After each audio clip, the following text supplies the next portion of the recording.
Sir, ever heard of JOHANNE MASOWE? I know you didn't get this, you didn't even bang on it. They sat with him at a beer hall, drinking.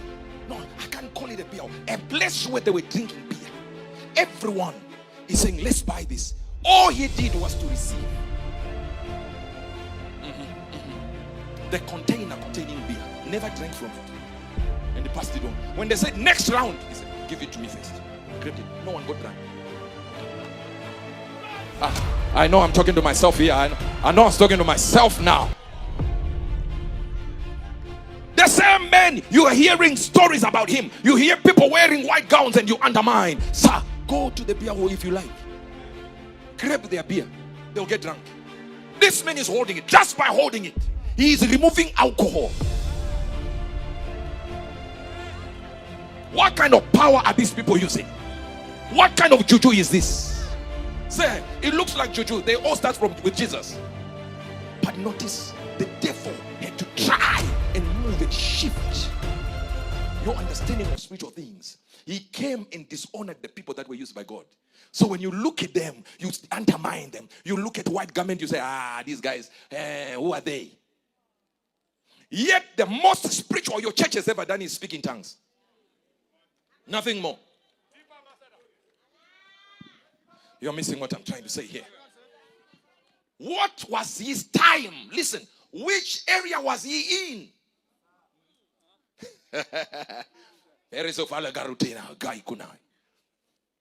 Just so you understand. Put it up there. Put that. There is a video that we put on what it took scientifically for Jesus to turn water into wine. Hope it's here. We can hear it. Quite basic. Lord Jesus transformed water into wine. Quite basic, right? The problem is that water is a tiny little molecule that has 2 hydrogen atoms and 1 oxygen atom. When you take wine, you have carbon atoms, you have nitrogen atoms, and a whole bunch of other things in there. For you to transform water into wine, the Lord Jesus needed a small atomic reactor with thermonuclear acceleration to produce a somewhat basic little thing there, which is what? You have to break the atoms. That is, you have to take protons, neutrons, and electrons, separate this stuff, restructure it again to create carbon and nitrogen, because that wasn't in the water. Create all this restructuring. It's a process of nuclear fission and fusion. For those who don't understand this, it's a nuclear confusion, but just so you have an idea, it's just the joining of these 2 little things. You break the atoms and join them again in different ways.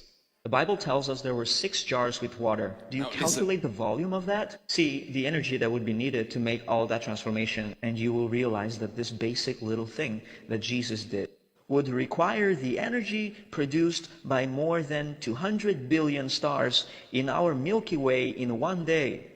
It was basic for Jesus to do that. No, Jesus you didn't hear me. You didn't hear me. I knew you were missing this one. So what I'm trying to explain to you, scientifically, for that to happen, for Jesus to change water into wine, and for JOHANNE MASOWE to change alcohol. You did not hear what I'm saying. You didn't hear that. For him to change alcohol into water, it required the energy of 200 billion stars.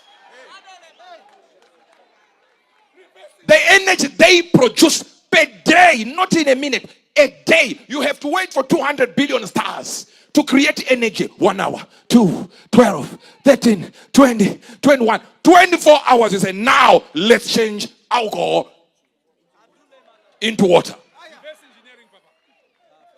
Just a man from your village, brother. I speak to somebody here. Hey! I said I speak to somebody over here. The power, we have power, brother. We have something on the inside of us. I said we have something on the inside of us. How does it make a man? How does it make him a man? Take oil, take oil incense, for instance, and you lay hands on somebody with cancer, and cancer dries up. Do you know the energy produced by chemotherapy that is injected to cancer? 1 drop of oil